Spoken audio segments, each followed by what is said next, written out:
Oke.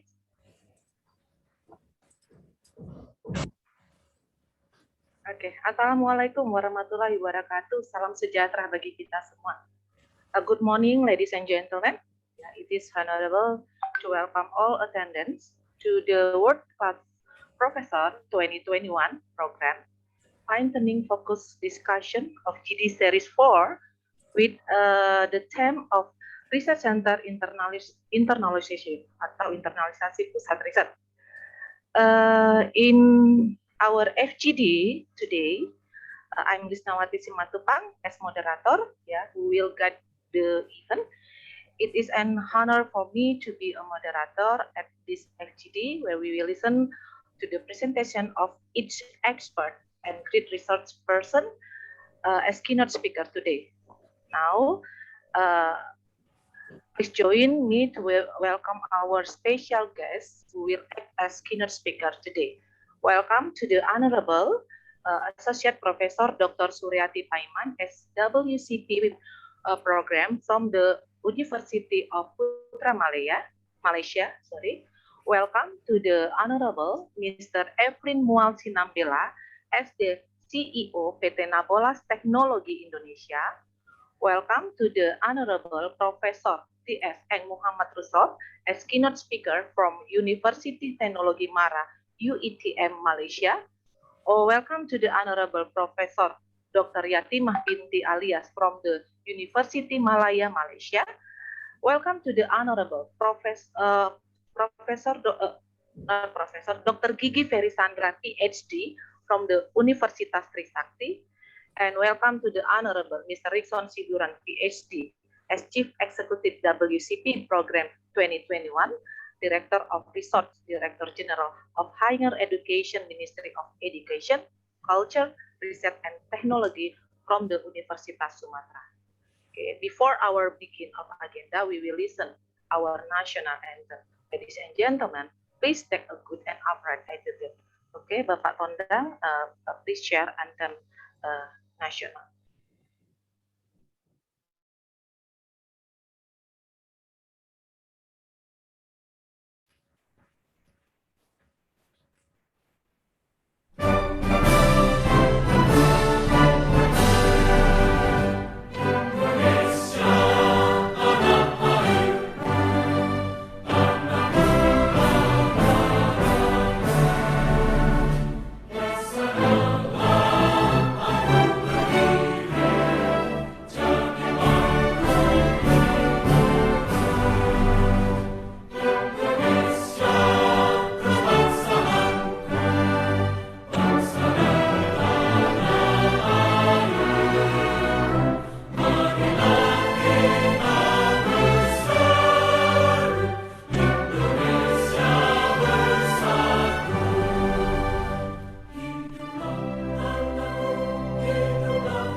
Okay,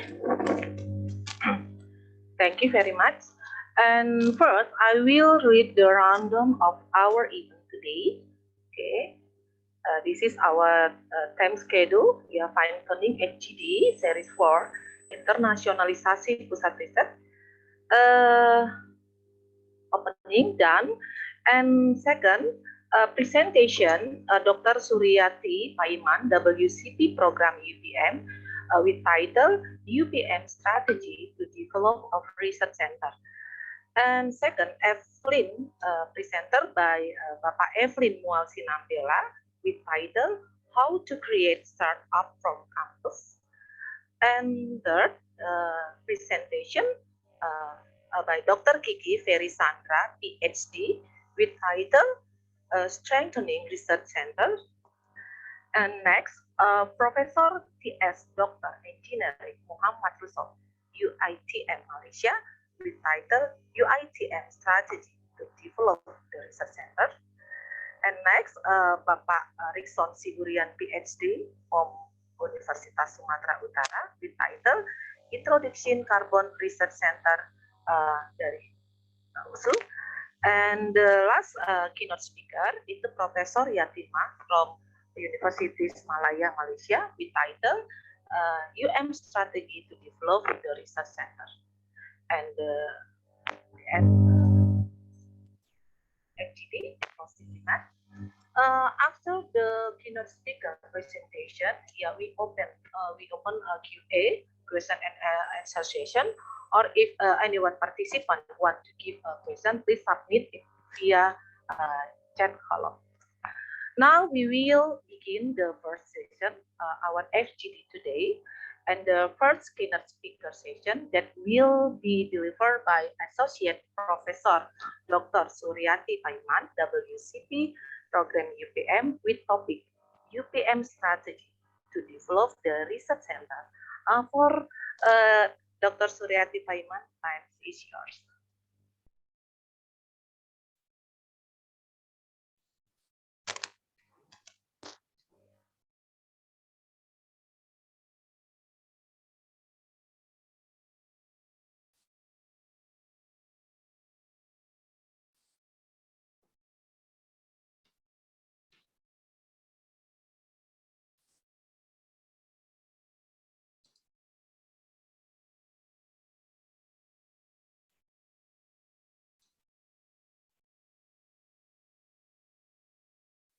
All right. Thank you very much, Ms. MC. Assalamualaikum warahmatullahi wabarakatuh and salam sejahtera. Can you hear me? Yes, Ibu. Okay, Alhamdulillah. I am trying to use desktop in my office. I hope you guys can hear me clearly. Okay, yang berbahagia, Ibu Dekan, I'm not so sure whether she's here, insyaAllah, hopefully. Ibu Dr. Nur Sahara, Pasaribu, Profesor Dr. Rusok daripada UITM, insyaAllah. Dr. Rikson Siburian, Chief Executive of WCP 2021 from University Sumatera Utara. Mr. Etin Mual Sinambela, CEO Nabolas Technology Indonesia. I hope I pronounce your company clearly and correctly. And Dr. Ferry Sandra from Universitas Trisakti. And keynote speaker, Professor Dr. Yatimah Binti Alias from University Malaya. Good morning again, everyone, and welcome to our fine-tuning focus group discussion series 4 already this morning. I think this is last final week of for October, right? So with the title of today's discussion on the internationalisasi pusat riset. Okay, right. So it's a research center, yeah. Okay. Right, so but I changed a little bit on the title given. So I put the title as our research strategy on the develop and establish a research center. It's not only a research center. In UPM, we do have several research entities, which I will explain later. And a little bit on the it's just a sharing session on the research collaboration, the opportunities for the funding for research center and research institute, as well as a little bit on the human resources for the research centers, and last but not least, the KPIs. And I will, if time permitted, I will share on how we can develop the RCOE. In Malaysia, we call that Research Center of Excellence. Secara tidak langsungnya kami di Jabatan Fizik juga sedang mencuba untuk mewujudkan satu research center, pusat riset yang baharu untuk di bawah Jabatan Fizik. Jadi I will share with you a little bit on that process, insyaAllah. Okay, so in UPM in 2013, lebih kurang 10 years back also, UPM successfully developed a research structure of research ecosystem, okay, comprehensive with the current needs. So a total of 11 research clusters with 91 research program and about 241 research group has been established. That's quite a lot, and that ecosystem research impact directly to the direction of research in UPM. Okay, so to make this clear structure, as we have lots of research groups and programs, so academics and researchers are involved in various research programs developed across the university under research cluster. Okay, so these are the research clusters, 11 research clusters in University Putra Malaysia. Okay, the first one is the agriculture, and let me just okay. So the first one is the agriculture and food. Secondly is the applied science and engineering, and the next one is the biosystem and biotechnology. Business, economics and governance, environment and energy, forestry and biodiversity, humanities and nation building, the halal sciences and management, health and well-being, mathematical sciences and ICT in one group, and last but not least, the material sciences and technology. And this is updated, I think, June, quite recent, June 2021. Okay, so these are the research clusters in UPM. Okay, they are actually different in terms of the field from one to another, but in some sub group or research group underneath these research clusters, they always be guna sama. We call that guna sama, that we use the same cluster but used by different researchers from different faculties. And so each cluster here actually is combined and like as a group, as a cluster. Okay, for example, in agriculture and food clusters,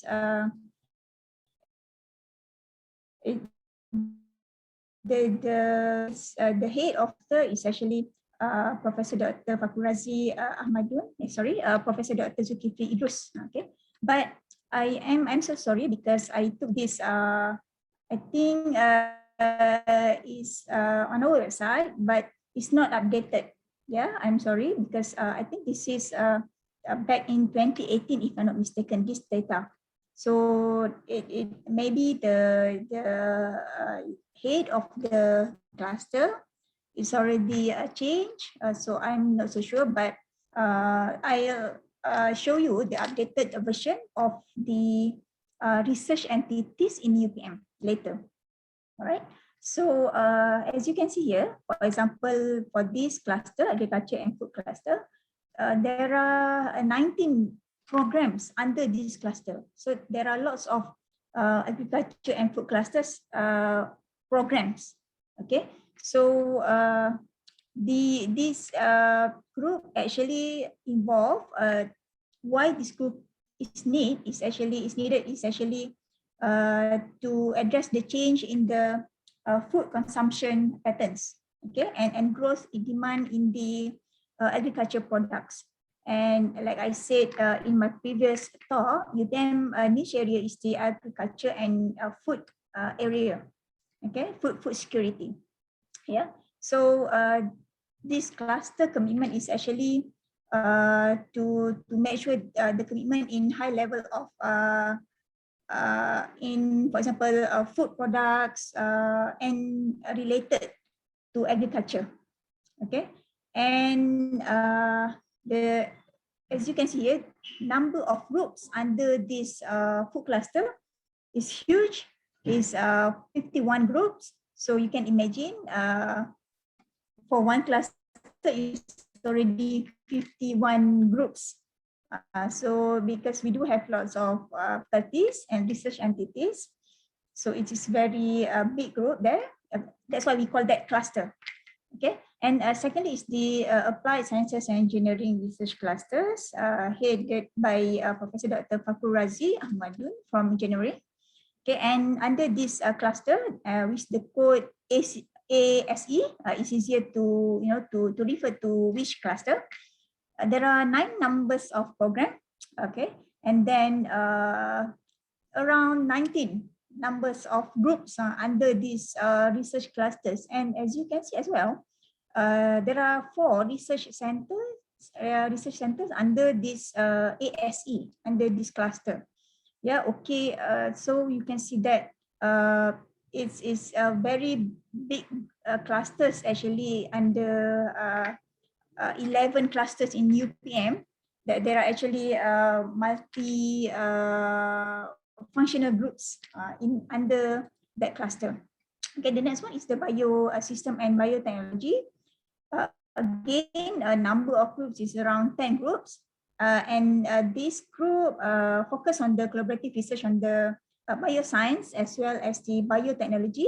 And this group actually to support the national biotechnology policy and national biomass strategy in Malaysia, right? So they are like all others clusters. They try to enhance in terms of the networking and the collaboration among researchers, all the top brains in this focus area, which is the biosystem and biotechnology research clusters. Okay, and the benefits is actually to UPM is enhance the teamwork in and align with the activities in biotechnology and bioscience related. And it's actually follow the national policies. Okay, and several others clusters. I don't want to show all of the clusters, but in short, you can see that there are lots of groups, research groups, program, and research centers under class. Yes. So, actually, by looking at this number, so mengikut perkembangan semasa, so this big numbers is hard actually to how to say to get grant and then to organize. Okay, so out of these 7 big clusters, now actually UPM do have several research entities. Yeah, so clusters is according to the fields, the bidang. Okay, but in UPM there are several research entities. For example, high COE or higher institution research of excellence, research institute, as well as the research center of excellence. There are 3 actually under research entities in UPM. So the clusters that we have seen earlier is actually is all under these 3 entities. Okay, so Higher Institution Center of Excellence, High COE, Research Institute, as well as the RCOE, Research Center of Excellence. Okay, so for example, there are 3 high COE. I use high COE. Okay, the short form is there are Institute of Bioscience in UPM, in short IBS, Institute of Tropical Forestry and Forest Products in TRO, and Institute of Tropical Agriculture and Food Security, ITAFOS. Okay, so what is the difference between this high COE and RCOE? RCOE is the Research Center of Excellence. It's actually this high COE is more it's of national level of center of excellence. So for example, in this IBS, they do have lots of big machine for the microscopy and any kind of measurement, and they do service to all entities in Malaysia. Okay, for example, other university, industry, and so on. Right. So the second one is the research institute. In under UPM, we do have lots of research institute as well. And under this research institute, there are several laboratories. We call that laboratories. Okay, let me just show you. I will show you after this. Okay, so a few research institute under UPM is Institute of Advanced Technology, ITMA, is more on the nanoscience and nanotechnology. Secondly, the Institute of Social Science Studies, IPSAS, is more on the social sciences. And the third one is the Malaysian Research Institute of Aging. Okay, so my aging, and then mathematical research in SPAM, more on the mathematical research and includes the big data, the cybersecurity, and statistics, right? Okay, and the next one is the Halal Products Research Institute, PPH, is more on the foods products, halal products, and the International Institute of Aquaculture and Aquatic Sciences. Lots of researchers from veterinary UPM, okay, under this institute, and the biology related field. Okay, there are lots of biology researchers, biologists in this research institute. Oops, I forgot to use my laser pointer. Right, and Institute of Plantation Studies is actually this is under previously it's under agriculture faculty. Yeah, so but it's they do have several labs as well as the rest institute here. And then last but not least, Institute Ecoscience Borneo. Okay, and because we do have Bintulu campus, okay, UPM Bintulu campus in Sarawak. So other than these two entities, I might want to show this example of this institute, Institute of Advanced Technology, ITMA. Okay, so this is the ITMA Institute. Like I said earlier, there are few labs. I think under ITMA there are 3 or 4 labs. Different field, on the material processing, on the devices, and on the material science, the synthesis things and characterization, as well as the last but not least, I think more on the application. Okay, of the fundamental studies and towards the application. So this is under ITMA Institute, right? And you can see here there is postgrad. So is research institute in Malaysia is quite similar to faculty.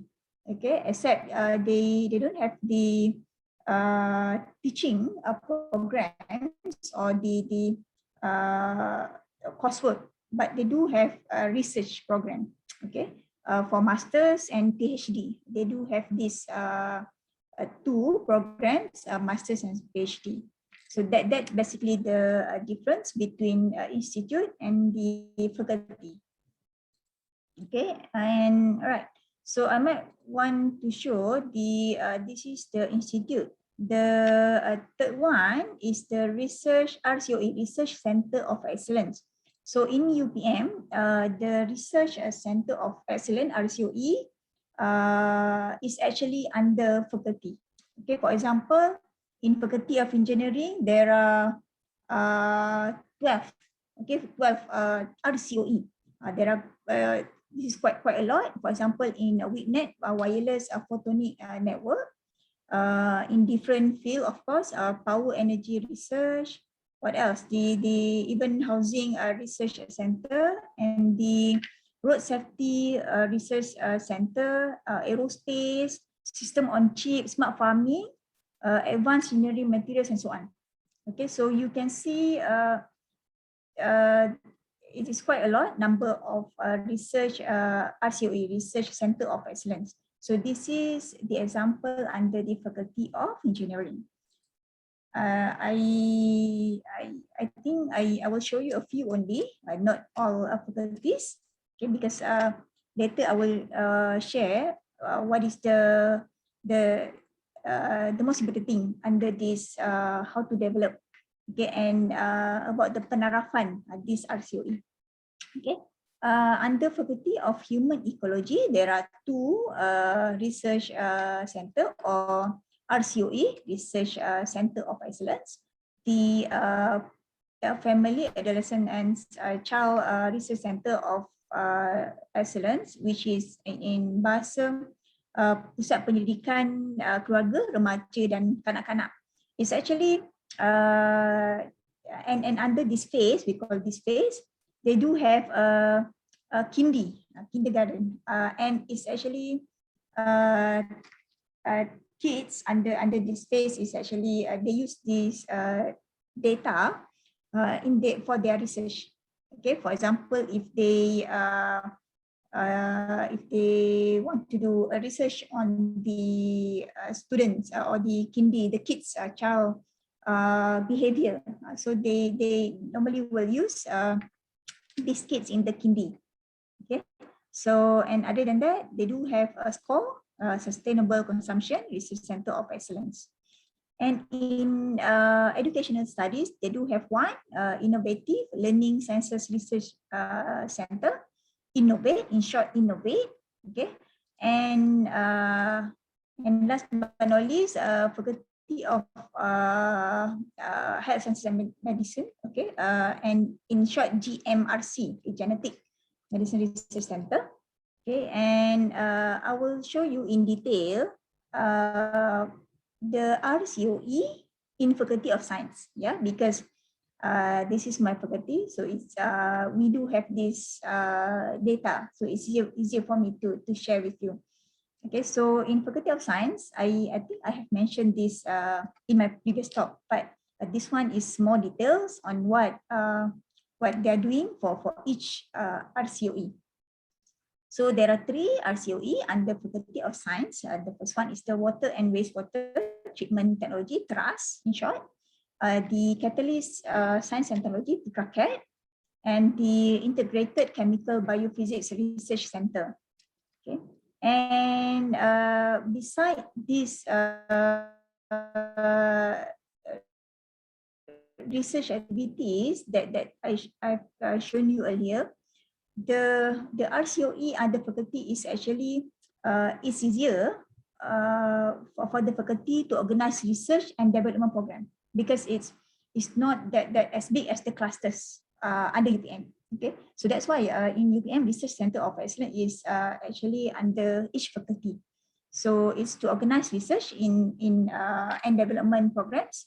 That's basically include the consultancy, the professional training, and so on. Okay, the fundings, the equipments, the human resources, or the researchers under each RCOE, and so on. So the research centers, this is the research centers of excellence under Faculty of Science. let us look at one by one quickly. The first one is the Integrated Chemical Biophysics and Biophysics Research Center. So this group actually looking at the topics related to chemistry, physics, and biology. Okay, and then you can see that biophysics and chemical.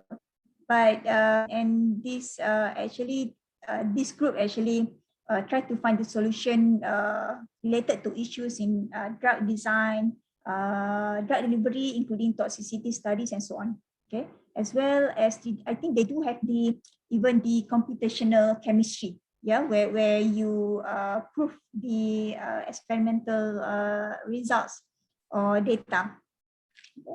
And there are three divisions under this RCOE.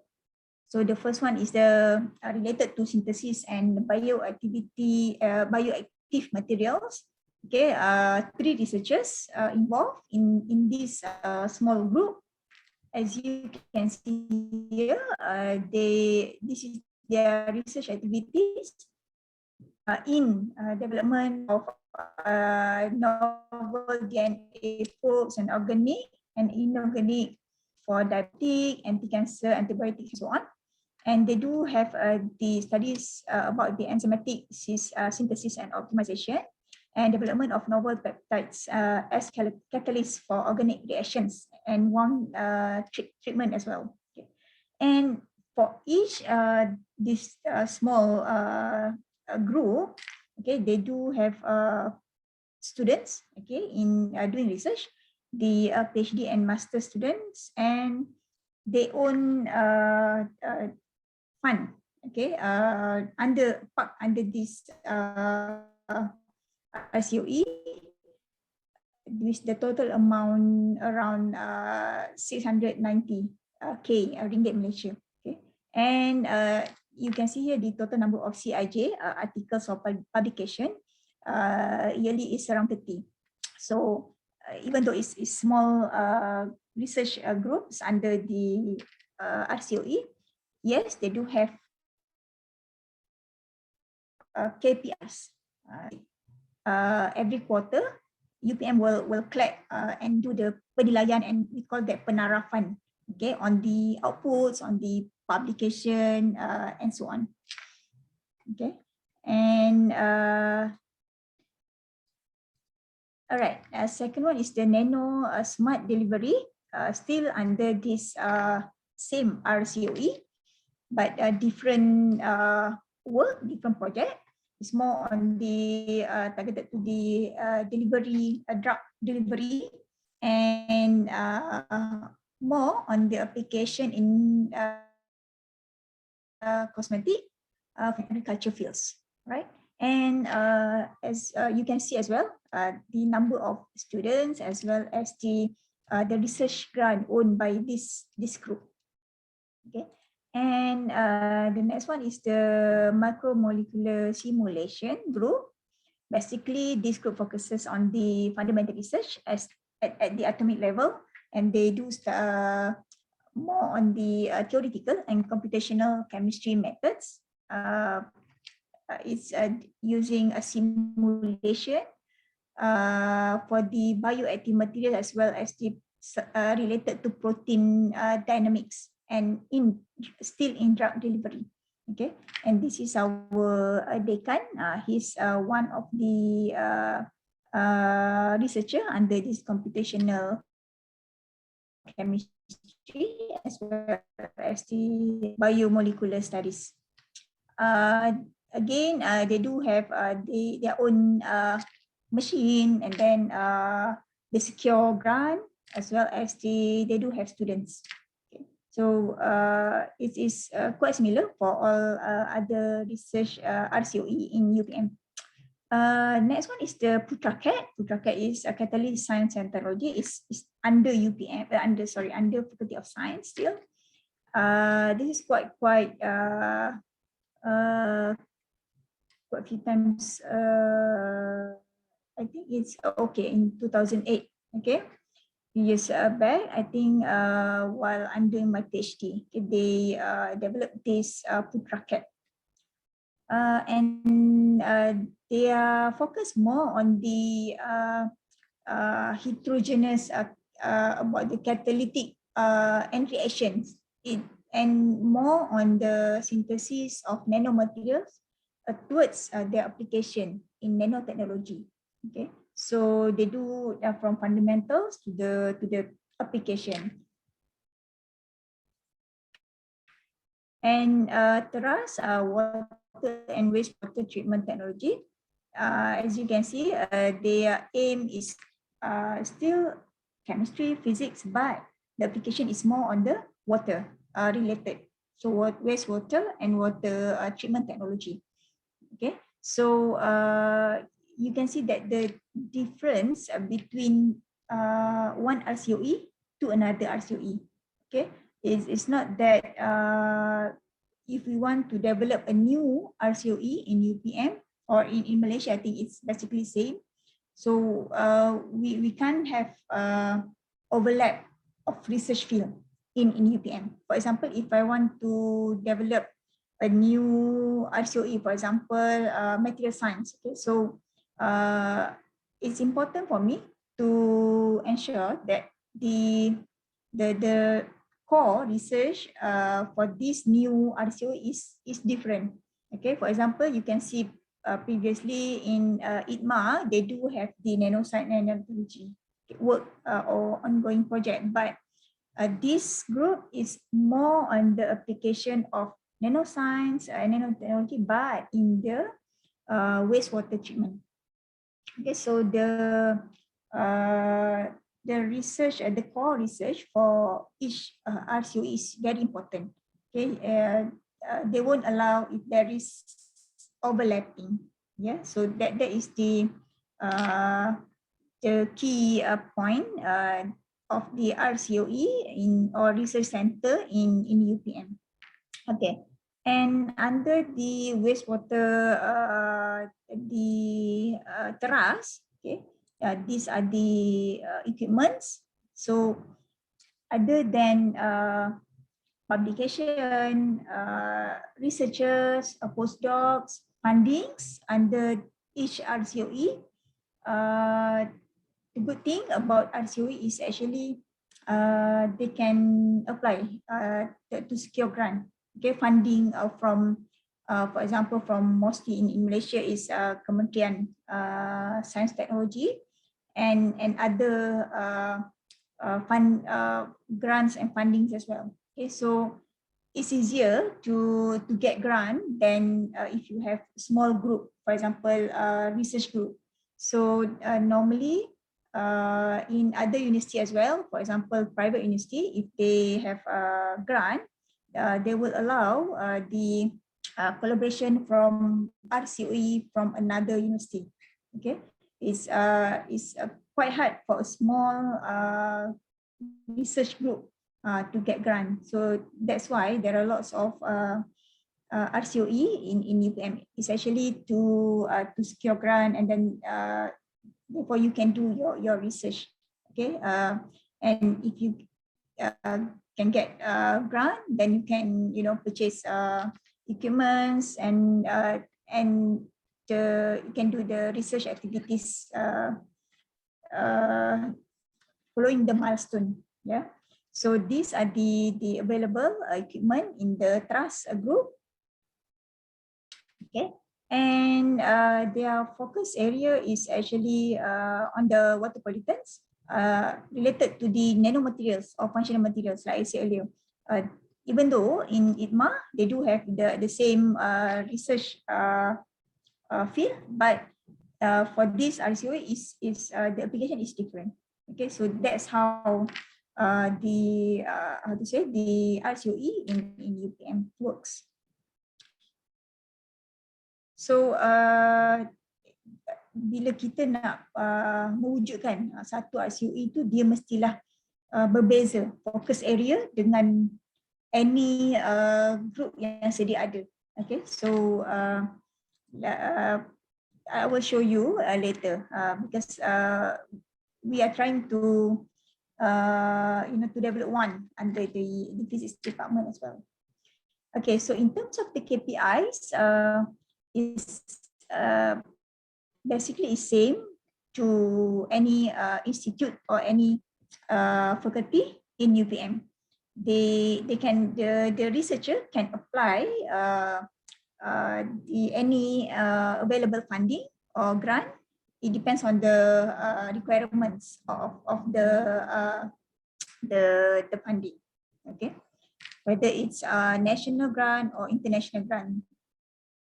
And then the KPIs for the RCOE is basically slightly higher than the faculty. Okay. All right, and this is just to show the KPIs of under Faculty of Science, and similar to the MOU, the collaboration. Okay, so any any RCOE can have collaboration with anyone, any universities, research centers, but it is important that the ongoing activities to kena ada. Okay, it's not only collaboration, MOU and MOA, but there is no activities. So that's why normally under research RCOE in UPM, it's very active. Okay, research activities is quite good. In terms of the human resources staffing, it's same in research center of excellence or in institute. They do have researchers, fellows, and visiting professors, postdoctoral, and they can have the non-graduate students as well. Okay, to do attachment. Okay, so basically it's same in all research institute or research RCOE. Okay, so well, that is actually the introduction of the different research entities in UPM. Okay, but what is important is not only number of the RCOE, but the important things about RCOE is actually the visibility, okay, of the works of the research under that RCOE, and it's not only you can develop that RCOE, but the most important thing is the sustainability of the RCOE, penarafan. Okay, penarafan. This is okay, put this one the other side. Okay, penarafan RCOE is actually where data is collected for different section. Okay, for this is the example for one RCOE. So for one RCOE, there are several sections from A to H. Okay, so as you can see here, this data I think is collected twice yearly, or I think based on the quarter. Okay, last time because in physics department we don't have the RCOE, so but what I heard is I think we have to submit this I think twice, okay, a year. So section A, B and D is actually on the data of the staff, students, postgrad students, the critical mass, the postdoc, and awards and recognition, okay, received by the researchers in that particular RCOE. Okay, and section C is on the quantity and quality research. For example, consultancy with other organizations and so on, industry and so on. Okay. Section E is more on the innovation. if the RCOE, innovate, for example, a device, okay, to detect heavy metal sample. Okay, so that is one innovation. And section F is more on the professional services and give what the research associate or research researchers in that particular RCOE offer, okay, to offer in the services. G is more on the networking and linkages to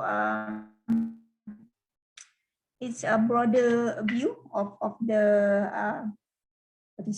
collaboration, okay, collaboration. And section H is on the resources of the research at RCOE. Okay, and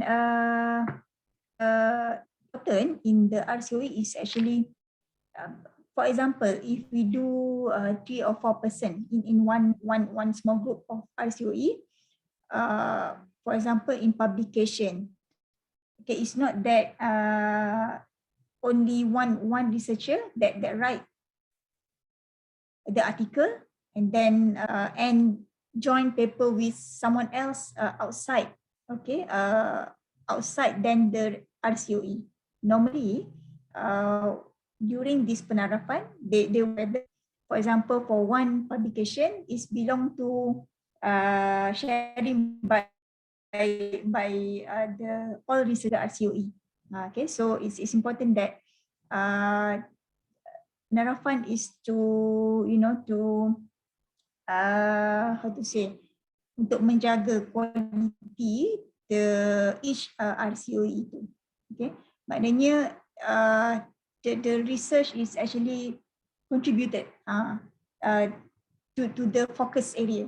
For example, wastewater tadi that I mentioned earlier, so that the publication could be question of heavy metal in air sungai, for example. Okay, so that product is actually coming from this RCOE, and so it's owned by these researchers. Okay, but that they are free to to have to collaborate with different researchers from faculties and in fact different universities, but it should the how to say, the research, the project owned by research associate or researchers in that particular RCOE.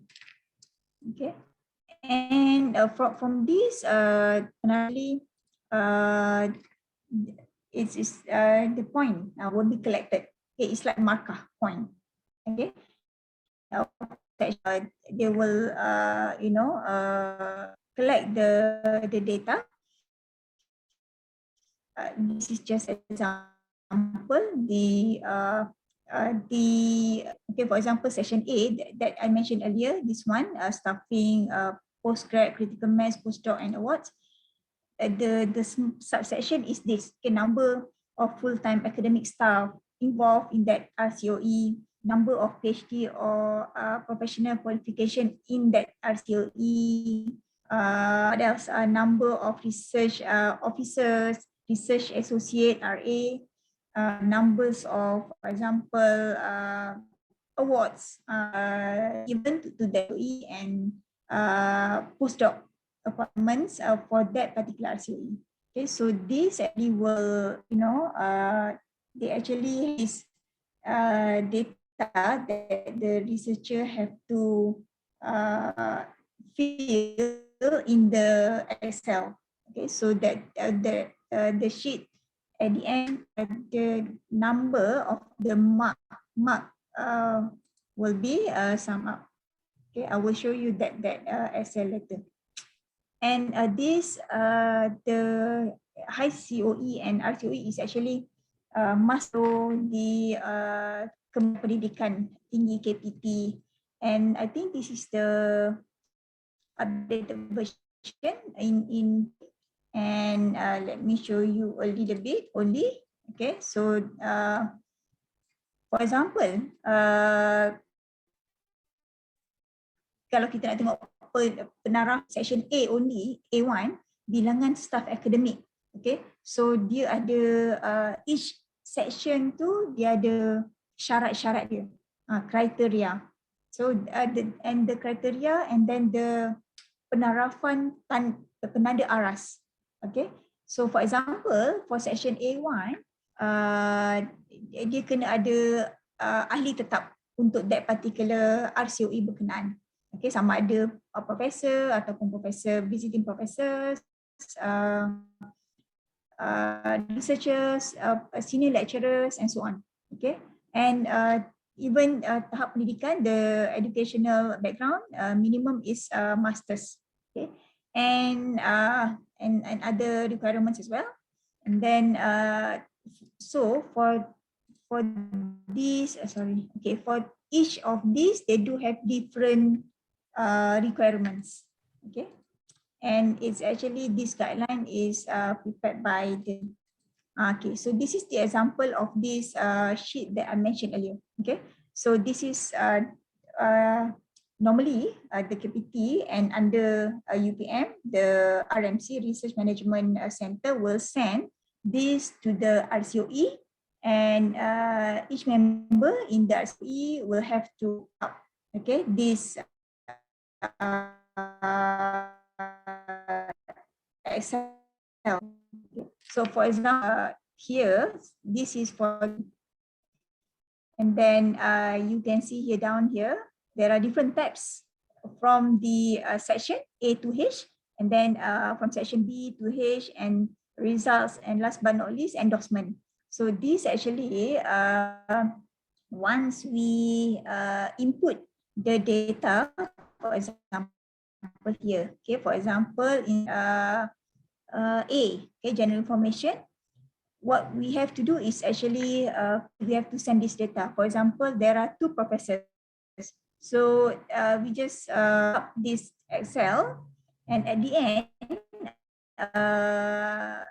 because it's in, so the total number will be will be saved and automatically is sum up, and at the end until section H, and the total number, okay, markah keseluruhan akan akan di-generate lah. Okay, so this high COE and RCOE tu dia ada marks. Okay, katakan I don't know what is the current point or marks. Perhaps nanti kita boleh listen to the UiTM and UM as well. For example, is less than 60% marks. So that's mean this RCOE does not qualify for the next term. That's mean because dia tidak mencapai penilaian penarafan satu research center yang bertaraf center of excellence RCOE. So that's mean what is important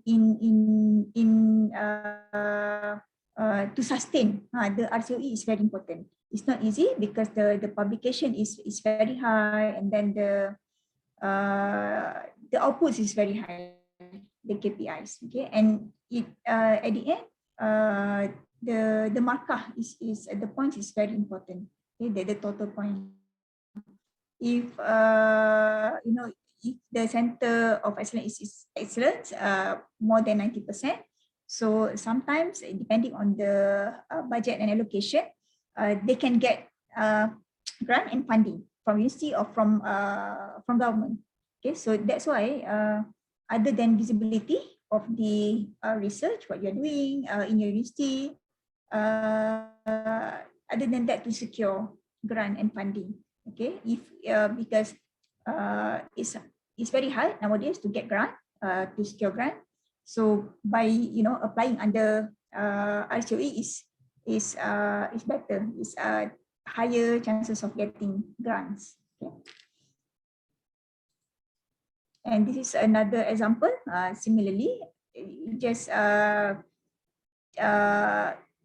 insert whatever the research activity in that particular RCOE, and at the end of this sheet or Excel, the marks will be sum up. The total marks is very important.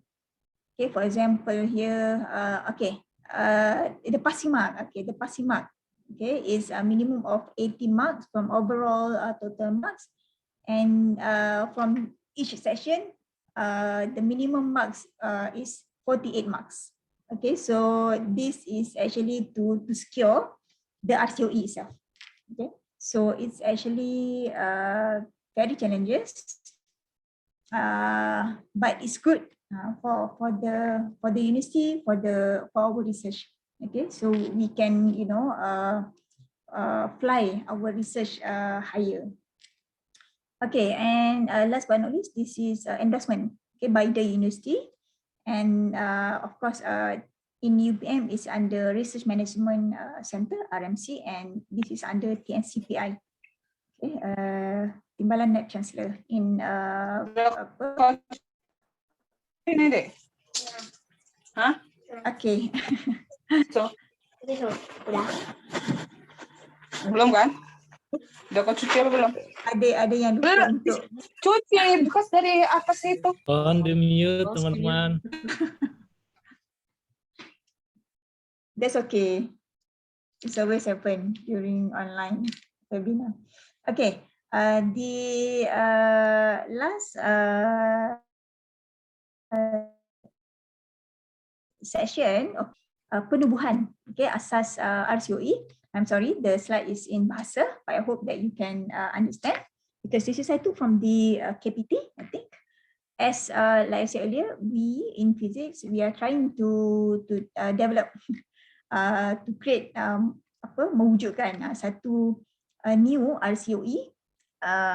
In the beginning, we are thinking of something related to material science, so that people, researchers in chemistry, and in physics can join this RCOE, but we are still in the stage of polishing the framework of this RCOE. Okay. But in kami di Jabatan Fizik nak cuba apply untuk RCOE ni adalah untuk visibility lah, of course, visibility of the research as well as the to secure fund, okay, and so that we can do research, and juga untuk memantapkan aktiviti penyelidikan dalam in physics we do have lots of different focus area, so it's actually to memantapkan aktiviti penyelidikan among the researchers, and as well as to groom the young researchers in our department. Okay. So let us see the syarat-syarat garis panduan penubuhan RCOE in Malaysia. Okay. So these are the criteria and the keterangan. Okay, criteria is what we have to follow, the guideline, and the details. Okay, for example, number 1, bidang pendidikan, like I said earlier, kita tak boleh mewujudkan satu bidang yang bertindih dengan bidang yang sedia ada. Di mana-mana institute ataupun any research entities. Okay, so that's mean tak ada masalah jika kita buat material science, but towards which application. Okay, dia kena ada focus area yang lain daripada yang lain. Okay, that's how it works. Okay, and then for the penyelidik utama sekurang-kurangnya 5 pegawai akademik daripada utama fakulti. Okay, yang sama, and ini tidak termasuk postdoc, okay, pasca doktoral ataupun RA and RO. Okay. So dia mesti sekurang-kurangnya kena ada seorang pegawai akademik yang dalam kategori profesor atau profesor nadia. Okay, minimum. Dan sekurang-kurangnya ada 2 ahli penyelidik bersekutu daripada ahli akademik dari fakulti luar. Okay, niche area yang berbeza lah. Okay, for example, kalau saya nak buat for the physics department, I can, ask, maybe I can invite someone from the engineering, for example, to join us. Okay, maybe materials engineering for the processing parts and device, for example, to join us. Okay, so that's basically about the ahli. Okay, mengenai dana, okay, mempunyai dana pendidikan yang terkumpul ataupun dia sedia ada sekurang-kurangnya 1.5 million untuk sains dan teknologi field, ataupun 750,000, okay, 10,000 ni, 750,000 ringgit Malaysia untuk bidang sains sosial. Sorry. Okay, so maknanya penyelidik utama tu dia mesti dah ada grant. Okay, kalau bidang sains dan teknologi macam sains, fundamental science, engineering, medical and so on, minimum is 1.5. Okay, whereas in science technology, because normally mereka kurang menggunakan equipment yang besar-besar kan, so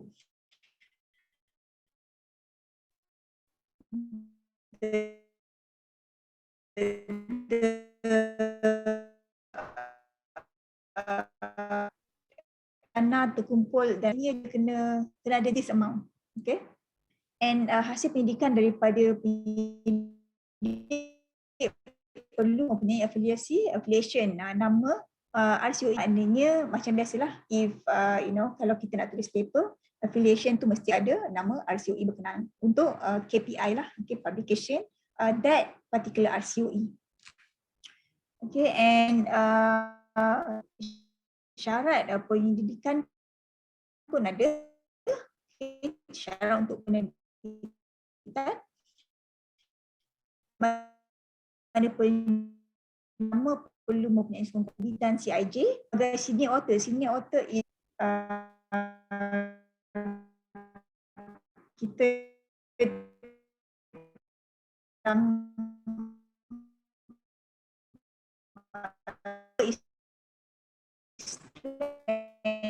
minimum. So semua bukti ni perlu dihantar semasa papan RCOE berkenaan. Okay, so that's why dia akan ketua RCOE itu perlu melaporkan kepada dekan fakulti dan ini akan dibawa ke RMC lah, Research Management Centers in UPM. Okay, and I think last but not least, the penilaian, pencapaian, penarafan itu adalah mengikut instrumen RCOE lah, yang the one that I've shown earlier, the Excel file tu. Maknanya dia dia ada markah. So the markah keseluruhan tu dia mesti melebihi 65 markah daripada instrumen yang digunakan tadi, Excel tu. Bila kita masukkan markah dan at the end dia akan generate total marks tu, it must be more than 65 markah lah. Okay. So dan this yang digunakan dalam penilaian berdasarkan kepada pencapaian selama 3 tahun, have to make sure that markah tu sentiasa melebihi 65 lah. Okay. This is the example lah yang RCOE, Research Center of Excellence, that we are trying to apply under the integrated advanced material. Of course, in have this this research focus, but ours is more on the material science, glass, optics, and its in application in different as what we have in UPM. Okay, so that's why we try to name this RCOE with integrated advanced material. Okay, so masih dalam masih dalam draft lagi. Okay, hopefully we can try to apply early next year.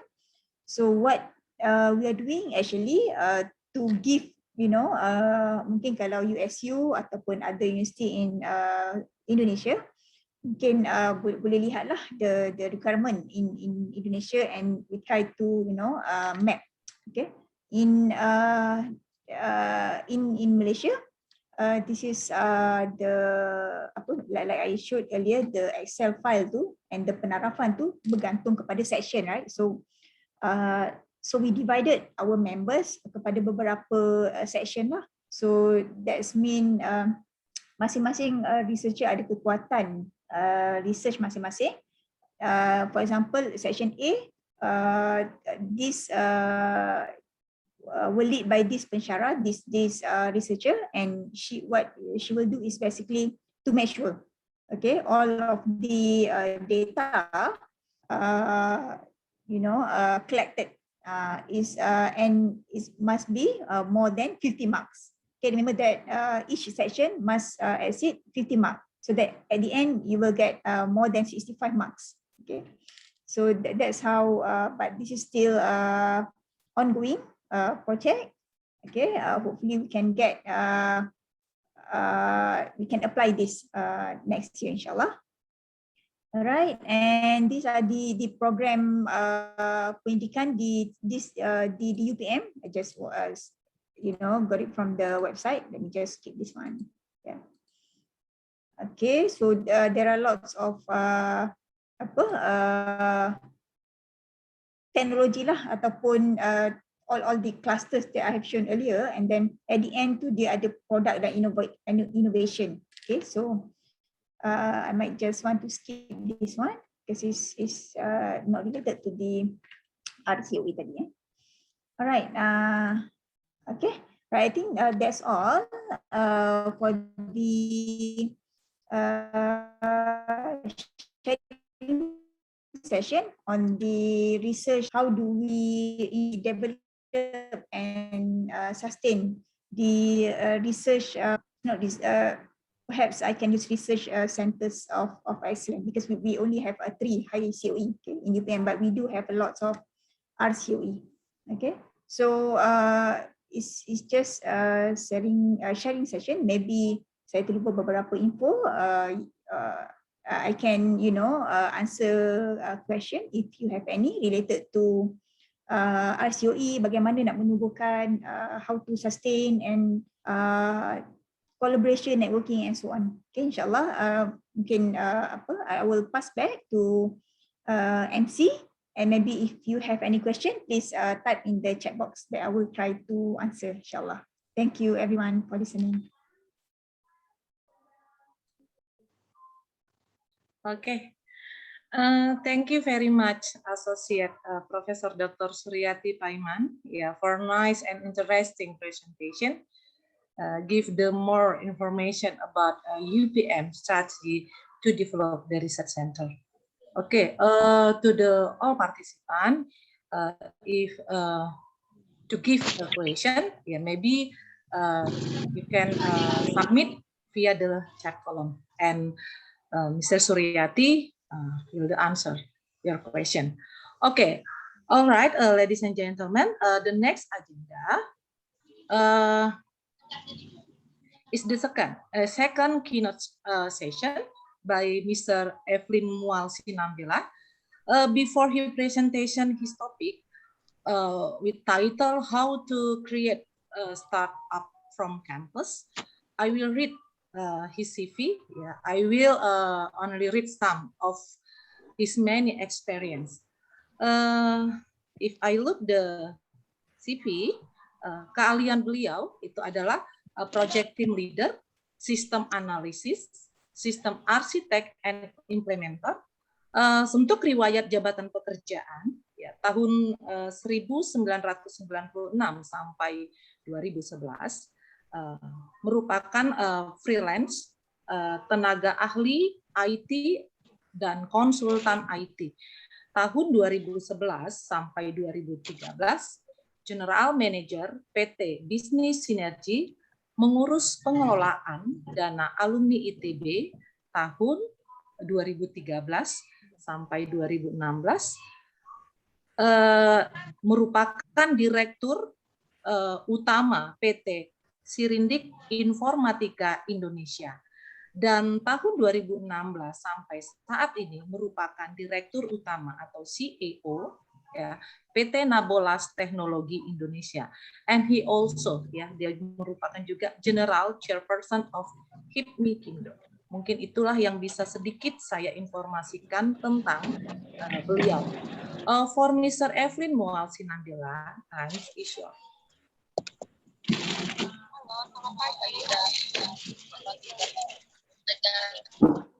Baik, terima kasih Bapak Ibu sekalian yang saya hormati. Terima kasih kepada panitia WCP World Class University. Saya diminta mengisi webinar ini, ada 2 seri tentang startup. Jadi seri yang pertama itu bagaimana membangun environment di kampus, dan seri yang kedua itu kita bicara coding, pemrograman. Jadi langsung saja saya share, ya seperti ini. Tadi juga menyambung dari, saya lihat hasil-hasil riset dari pembicara sebelumnya dari UPM Malaysia, itu banyak sekali hasil risetnya. Jadi saya tadi sambil presentasi beliau, saya bikin satu simulasi data science, karena begini, semua hasil riset itu di belakang itu adalah data science. Jadi kalau buat bikin alat atau sistem atau apapun itu, kalau tidak ada data science-nya sepertinya kurang karena siapa yang menang di data science, dia lah yang akan jadi market leader, seperti itu ya. Oke, terima kasih buat panitia. Ini presentasi saya, ringan saja saya sampaikan. Kebetulan saya juga staf khusus di Asosiasi Pengusaha Mikro Kecil Indonesia, seluruh Indonesia. Jadi creating startup, lingkungan startup di kampus. Jadi kita tahulah startup itu banyak lah yang bermunculan dan banyak juga yang berguguran. Nah itu biasanya memang dimulai dari kampus, dari pusat riset dia, seperti itu. Ya.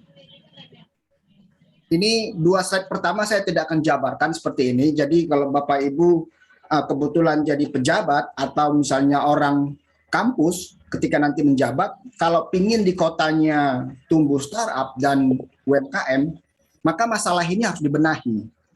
Dan inilah problem yang selalu diingatkan ke pemerintah. Tapi sampai sekarang ini memang sedang dijalankan oleh pemerintahan sekarang.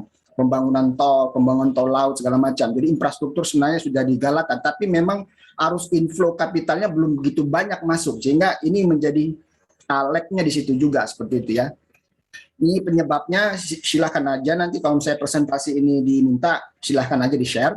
Tapi saya tidak akan bicara ini, karena ini terus-terusan, ini terus disounding. Tapi inilah kira-kira masalahnya ya. Oke, kita bicara startup. Apa itu startup? Dalam pikiran orang, startup itu apa? Gitu ya. Jadi inilah kira-kira startup itu. Jadi kalau kita lihat Gojek, Bukalapak, Shopee, ya, kemudian Tokopedia, kemudian saya juga punya startup 2, namanya Travelset sama Cek Property, itu startup.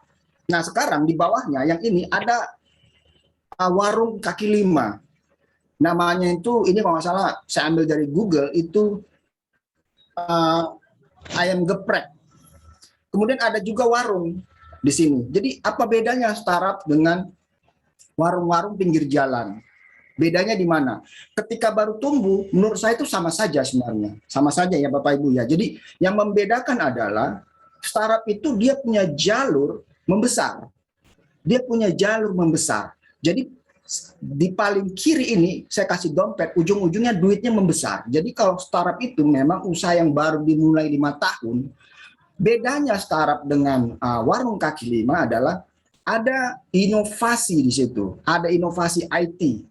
Dan dia harus menjadi market leader di situ, ya, dan dipantau investor. Jadi kalau misalnya warung kaki 5 seperti warung-warung begini, sekalipun dia mengklaim dia orang IT, tumbuh dengan IT, tapi kalau dia tidak market leader, itu belum bisa dikatakan startup, karena dia sulit untuk membesar, gitu. Ya, apalagi kalau misalnya kita bikin platform itu kalau di dunia IT itu kalau nggak juara 1 sampai juara 5, itu akan habis dengan, kalau momentum dia habis dengan apa namanya, persaingan usaha itu sendiri ya. Jadi kalau mengenal startup, inilah startup. Gojek, Tokopedia, Bukalapak, Tanifan. Saya juga startup, ada Travelset ya. Ini juga udah established. Nah, bagaimana menumbuhkannya di kampus? Jadi begini Bapak Ibu. Kita ambil contoh misalnya di banyak kampus, terutama di Pulau Jawa, sudah punya yang namanya smart city, smart village, smart kampus, seperti itu. Nah, saya nggak tahu apakah misalnya nggak punya, bagaimana menemukan startup, maka harus ada kolaborasi antara kampus sebagai pusat riset, kemudian industri, kemudian ada yang namanya stakeholder lainnya adalah government. Ya, government itu dikesampingkan lah, itu yang di nomor 4 saja. Tapi yang ketiga itu adalah financial engineering. Jadi 3 ini role-nya yang megang kuncinya. Nomor 4, pemerintah itu sebagai regulasi untuk memberi izin. Nah, jadi kalau mau menumbuhkan startup di dalam kampus, bentuk dulu inkubatornya. Ini harus dibentuk dulu ya. Setelah dibentuk lembaganya, bentuk organnya Bapak Ibu. Jadi kalau misalnya kebetulan ada di sini Bapak Ibu yang memang posisi menjabat dan punya keputusan, bentuk lain. From the small saja, ketua, 1 ketua dan 3 kepala bidang. Nah, yang 3 ini mandatori, Bapak. Jadi produk dan pasar itu harus matching ya. Kalau tidak matching, maka riset itu hanya sekedar pajangan saja nanti. Ujung-ujungnya hanya sekedar untuk tesis atau program doktoral. Tapi kalau misalnya dia matching dengan pasar, karena nanti produk itu akan diuji di pasar. Pasar laku nggak? Paling gampangnya kalau Bapak Ibu punya produk, jual saja dulu di Shopee. Laku nggak itu barang? Jual di Tokopedia, laku nggak barangnya? Kalau nggak laku berarti nggak matching. Atau mungkin dianalisa, mungkin harganya kemahalan lah atau apa seperti itu ya. Jadi produk dan pasar itu harus ada. Kemudian pengembangan SDM, ini nanti arahnya itu adalah melakukan training-training kecil, ya. Kemudian pengembangan, karena startup itu full stack Bapak Ibu ya. Jadi kalau ada orang mengatakan bikin startup itu gampang, itu nggak benar. Bikin startup itu sulit loh, sulit banget, ya. Jadi, tapi nanti itu ada caranya nanti. Gimana cara bikin startup nanti di sesi berikutnya. Kemudian hubungan antar lembaga, ini penting juga nih. Hubungan antar lembaga ini adalah orang yang gaul di sini. Jadi dia harus luas hubungannya supaya dia bisa mengkomunikasikan antar fakultas, antar laboratorium, antar kampus. Dan juga dia akan menjalin hubungan kerjasama dengan stakeholder lainnya. Pemerintah, ya, pemerintah daerah, kabupaten kota, provinsi, seperti itu. Kemudian lembaga-lembaga Ventura, financial engineering, fintech segala macam, bank seperti itu. Nah, ini dulu jalan. Setelah itu nanti ada pengembangannya. Satu lagi yang wajib mandatori adalah bagian legal. Karena legal ini nanti adalah startup itu harus masuk ke proses legalisasi supaya dia bisa mendapatkan seri A sampai seri C, ya. Pada akhirnya nanti mungkin bisa IPO. Tapi kalau untuk startup, memang paling banyak itu dapat dana itu adalah seed financing. Jadi hubungan antar lembaga ini nanti membantu si startup untuk mendapatkan seed financing supaya dia bisa bikin platform, ya. Nah, kemudian setelah membentuk organ-organ ini ditentukan KPI-nya. Jadi begini Bapak Ibu, untuk KPI-nya si lembaga ini sebenarnya nggak usah terlalu menjelimet, nggak usah ruwet lah gitu. Jadi simpel saja sebenarnya. Kalau orang praktis itu mengatakan begini, oke, kamu ketua pusat inkubator, setahun kamu bisa menghasilkan ide startup itu berapa banyak? Ide, just ide. Berapa banyak idenya? Nah, ide ini bisa didapat dari organik ataupun non-organik. Jadi kalau organik itu berarti dia riset kan. Jadi kalau startup itu paling gampang itu Bapak Ibu ATM lah. Jadi amati, modifikasi dan terapkan. Jadi contek saja lah. Seperti misalnya Gojek itu tidak orisinil sebenarnya. Dia mencontoh yang namanya Uber yang ada di Amerika. Tapi momentumnya dia dapat. Jadi startup itu ada nama momentum. Momentumnya dapat karena apa? Karena bisnis pangkalan ojeknya ada. Sehingga dia dapat momentum itu. Nah, jadi kalau indikator itu berapa setahun itu ide itu dapat berapa? Yang kedua adalah KPI-nya dari ide menjadi yang namanya rancangan bisnis model. Jadi ide, rancangan bisnis model. Berapa itu? Kan kalau misalnya masuk ide 100, jadi bisnis model nggak belum tentu 100. Bisa cuma 10. Bisa cuma 10 gitu loh. Atau bisa 1. Ya nggak apa-apa juga gitu kan. Nah, dari yang 10 ini, setahun tuh dapat berapa itu bisnis modelnya. Ya, kemudian dari yang bisnis model ini baru dijadikan proposal startup. Ini masih just ide, 3 ini. Dari ide, bisnis model, sampai jadi proposal. Nah, proposal inilah yang ditawarkan ke angel investor. Nah, angel investor ini, Bapak Ibu, paling gampangnya itu, kalau misalnya adik-adik mahasiswa ada di sini, minta aja lah uang orang tuanya. Kan uang orang tua kan uang anaknya juga kan? Nggak banyak-banyak juga. Seperti itu. Jadi, dibentuk saja, kemudian dijalankan. Nah, berapa jadi yang namanya seed financing, kemudian dibangun bisnisnya. Jadilah startup. Jadi setelah jadi mini startupnya, ini dipupuk nih sama si organ tadi. Kira-kira startup ini diterima pasar nggak ini? Dicoba disampaikan ke investor. Coba disampaikan ke Ventura. Jadi kampus harus punya yang namanya kerjasama dengan lembaga-lembaga pembiayaan startup. Nah, itu nanti bisa exit point-nya melalui misalnya saham, atau misalnya obligasi, atau misalnya pokoknya rata-rata 2 itu sih, obligasi atau saham. Nah, ketika nanti udah dapat seed financing, bikin platform, ketika nanti masuk ke pasar, barulah dia besar. Nah, itu KPI-nya sebenarnya. Jadi nggak usah menjelimet bikin proposal yang rumit-rumit, KPI-nya ujung-ujungnya nggak jalan, itu namanya kantor pusat inkubator bisnis ini. Nah, kemudian tentu dari KPI ini harus ada dong alokasi budget ya. Nah, alokasi budget ini ditentukan saja sesuai dengan KPI-nya masing-masing. Nah, nanti pekerjaannya sehari-hari itu yaitu, jadi pilihlah ketua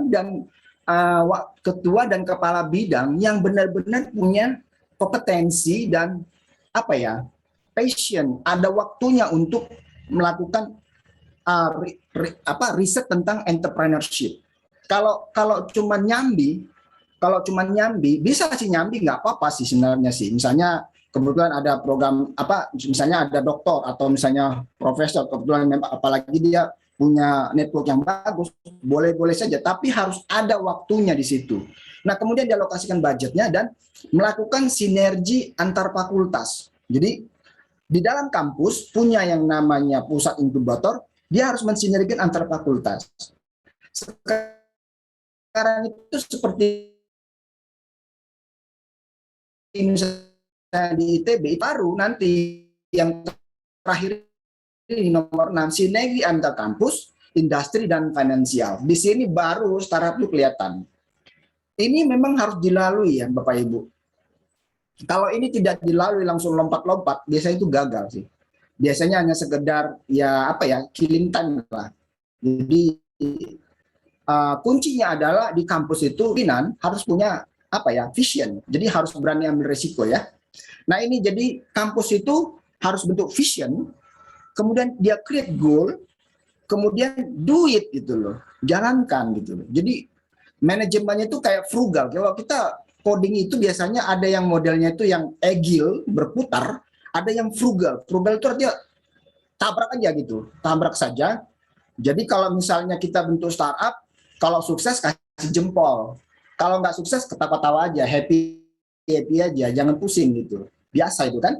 Jadi bikin goalnya, do it, tapi jangan nyerah. Harus berani ambil resiko. Nah, ketika proses ini kita enjoy, ya nggak pusing. Misalnya 1 tahun, katakanlah pusat inkubator ngabisin uang 1 miliar, happy aja. Yang penting kan kelihatan tuh KPI-nya. Kalau misalnya gagal startupnya, bisa aja gagal karena memang kalah bersaing lah. Karena bukan apa-apa. Apa yang akan kita bikin di startup, orang lain sudah bikin loh. Benar. Biasanya begitu. Saya pun bikin startup, orang lain sudah bikin sebenarnya. Jadi saya cuma menyontek saja, memodifikasi dan membuat versi saya seperti itu. Ya Bapak Ibu ya. Harus berani, kampus harus berani ambil resiko. Semua kampus seperti itu. Saya coba percepat supaya lebih banyak nanti sesi tanya jawab. Nah, ini yang dilakukan di Asosiasi Pengusaha Indonesia. Jadi ini juga bisa dicontek saja lah ini. Grup mentoring, pakai apa? Grup WhatsApp. Bentuk aja WhatsApp. Saya punya ide bikin pakan semut rangrang.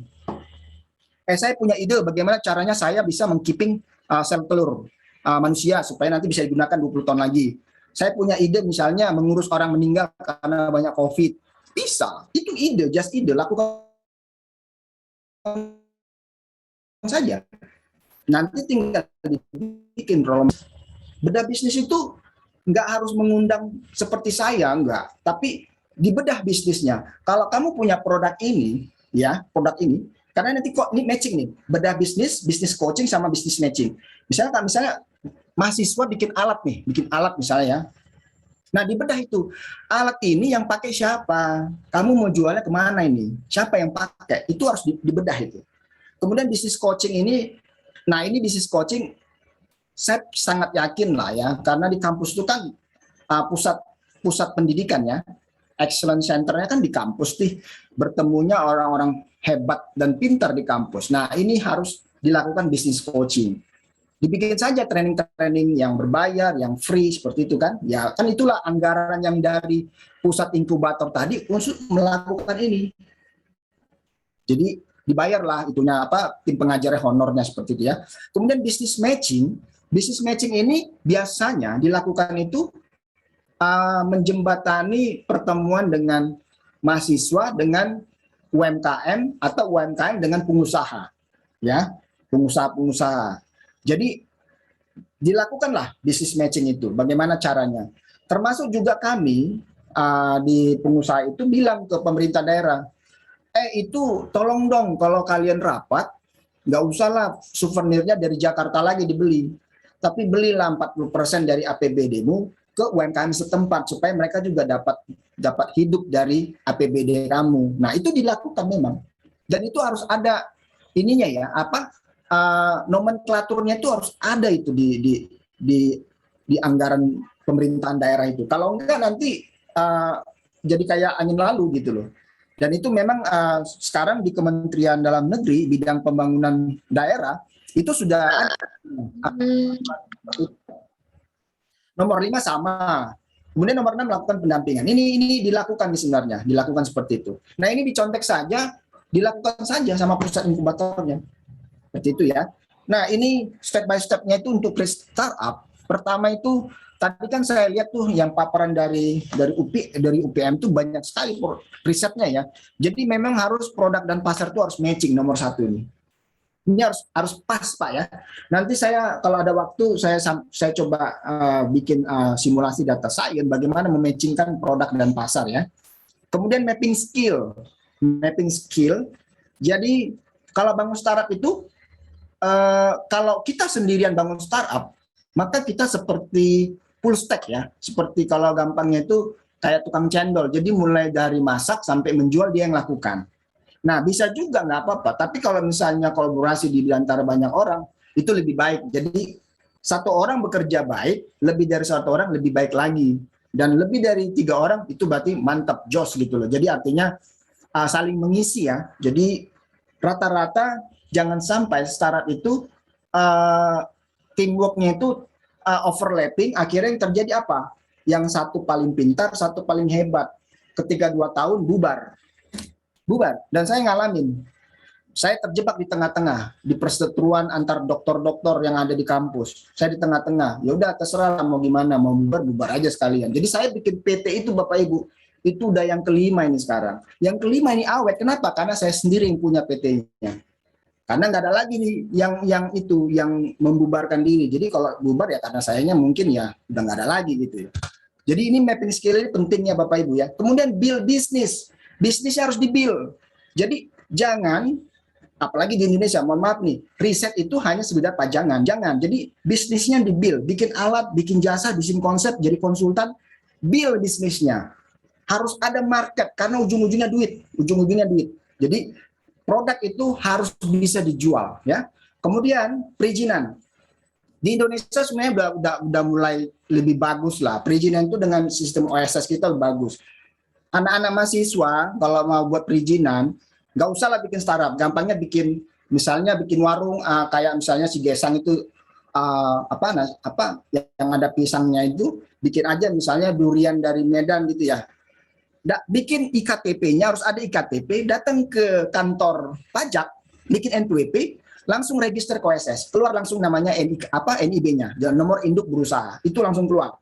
Jadi harus ada NPWP-nya ya, karena itu negara juga punya hak untuk mendapatkan pajak ya dari usaha Bapak Ibu.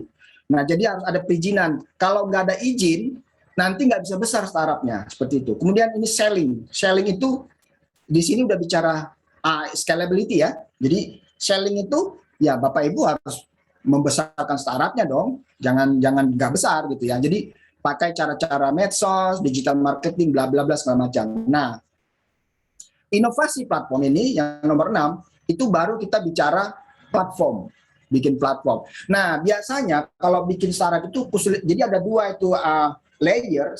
Yang kiri itu misalnya yang non technical, yang technical itu mulai dari produk, pasar, kemudian perizinan seperti itu ya, marketing. Nah, yang di sebelah kanan itu yang skill, programming, ya, database arsitek, ngurus chip panel, ngurus server. Nah, ini harus dibangun nih.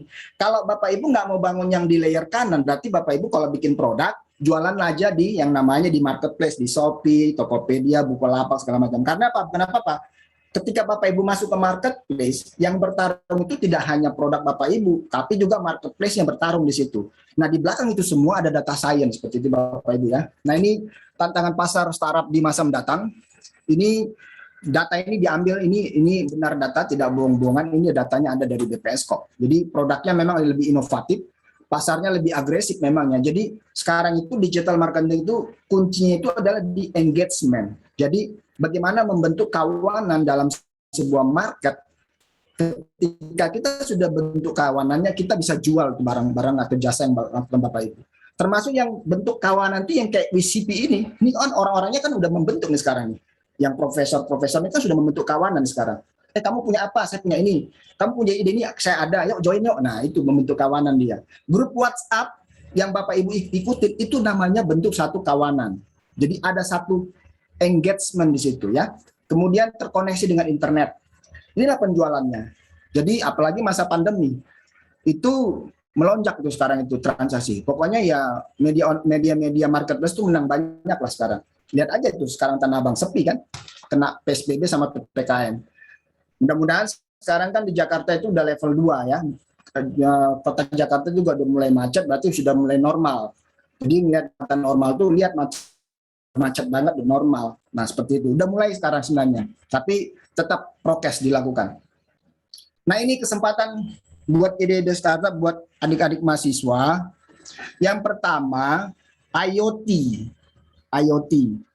Jadi IoT ini sekarang karena dia terkoneksi dengan internet. Jadi kalau bikin alat harus bisa dibaca di internet, ya. Makanya harus jago programming di sini. Programming. Kalau misalnya nggak jago programming, ya udah kita jadi salesman aja. Jadi produk orang kita jual di marketplace. Kira-kira kan begitu ya. Jualan laptop, jualan HP, kayak begini ya. Di luar negeri sana udah bisa loh transfer energi pakai listrik, pakai token. Nah, kemudian ini ada yang namanya kripto. Saya pun sekarang lagi bikin startup juga, bikin robot kripto. Jadi robot-robot dari luar negeri udah masuk ke Indonesia. Saya sama teman-teman saya, kita nggak mau kalah juga dong. Bikin aja robot sendiri, langsung transaksi ke Binance. Binance itu broker nomor 1 di dunia. Transaksinya di dunia kripto 1,3 triliun dolar. Dan uang orang Indonesia ada 500 T setahun. Itu fakta, gitu ya. Ini akan nanti akan lebih agresif lagi. Karena apa? Karena koin itu sebenarnya itu mata uang digital dan memang itu bisa ditransaksikan secara real loh, tidak fake dia. Jadi apalagi yang sekarang Ethereum, jaringan Ethereum itu ini sudah bisa mentransaksikan jaringan-jaringan bisnis yang ada di dunia. Kemudian ada bioteknologi, ini juga tentang kehidupan. Jadi riset ini kan selalu bertumbuh ya, berinovasi. Bioteknologi ini akan menjadi startup yang masa depan. Kemudian data science. Data science ini selalu menempel di mana-mana dia. Jadi kalau bikin startup harus punya konsep data science. Kemudian ini ada airspace, ruang angkasa. ini juga nanti akan menjadi startup di masa mendatang. Nah, kalau yang energi ini dari awal memang sudah ini jadi kebutuhan memang ya. Jadi yang menggerakkan kehidupan ini juga karena ada energi ini ya. Kalau nggak ada energi kita nggak bisa kemana-mana, nggak bisa bergerak. Seperti itu ya. Nah, ini yang kami lakukan Bapak Ibu. Seperti saya melakukan presentasi ke kementerian supaya membantu UMKM, bantu startup ya. Alokasikanlah danamu ke provinsimu, kabupaten kota supaya tumbuh UMKM-nya. Di Indonesia Bapak Ibu, UMKM ini tuh ada 64 juta, nggak ketahuan tuh di mana itu datanya. Semua ada 27 kementerian lembaga di Indonesia, datanya beda semua loh. Kalau ditanya datanya mana pasti beda. Tapi kalau saya punya feeling, data yang real UMKM itu ada di mana? Ada di Tokopedia. Karena itu orang berdagang di situ, ya seperti itu. Tokopedia, BRI mungkin kalau digabung ya, BRI juga punya UMKM yang real juga. Nah ini Bapak Ibu nanti yang untuk kedua kita bangun startup itu harus bisa ini coding. Nanti saya praktekkan, saya tunjukkan coding startup sehingga nanti Bapak Ibu nggak perlu harus hebat jadi seorang programmer seperti partnernya si Om Menteri Nadiem, nggak perlu ya. Tapi setidaknya Bapak Ibu punya big picture-nya lah, punya skill, setidaknya Bapak Ibu bisa ngikutin perkembangan. Apa sih yang diperlukan untuk membangun platform itu? Ya kan? Bapak Ibu kan pasti pernah kan pakai platformnya Gojek kan? Bagaimana itu bangun platformnya Gojek? Nah, seperti itu. Jadi ada yang namanya metodologi DevOps. Nanti itu di berikutnya langsung kita bicara coding. Oke, itu dulu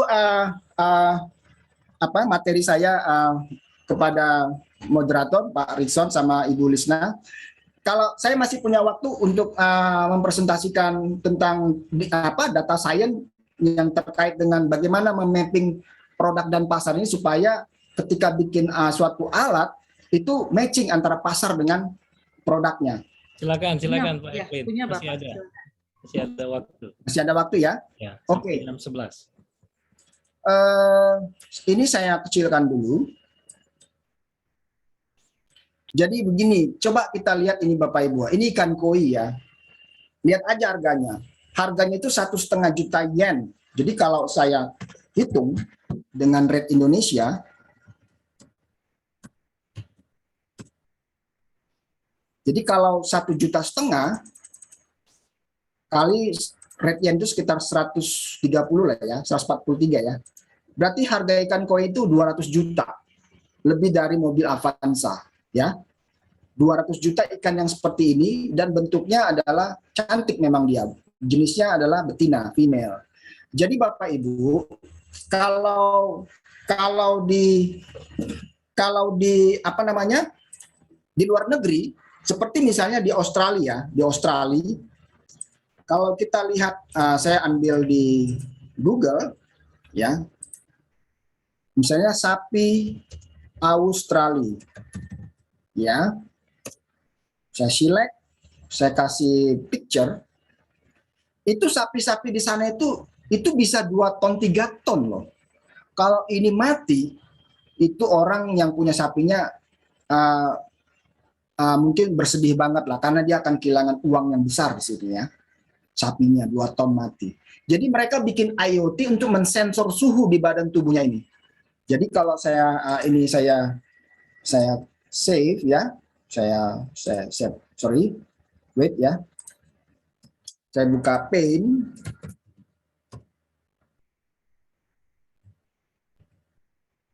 Nah, jadi Bapak Ibu, kalau saya lihat di sini ya, ini saya turunkan dulu.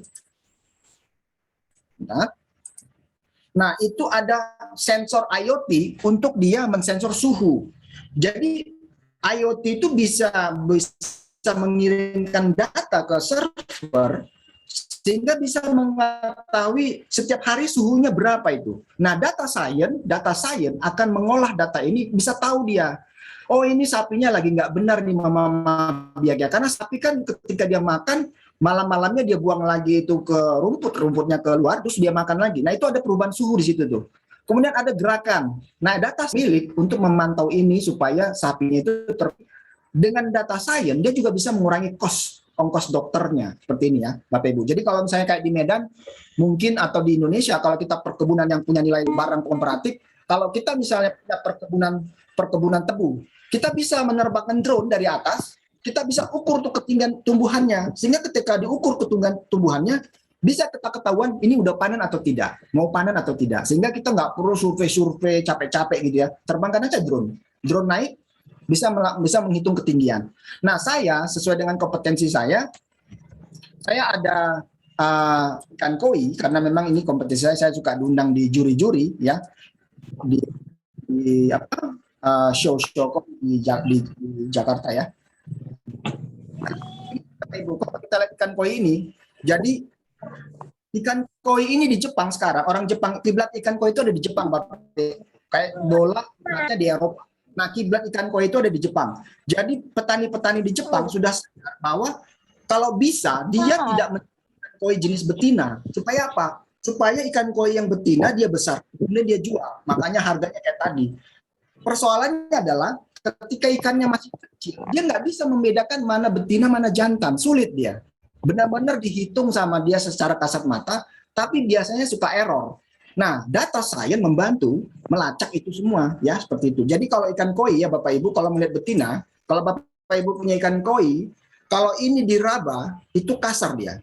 Ya, kalau misalnya ini saya kasih hitam, diraba itu kasar berarti dia jantan. Kalau halus dia betina. Artinya sensor harus bisa memprediksi itu kasar halus. Yang kedua, kalau dia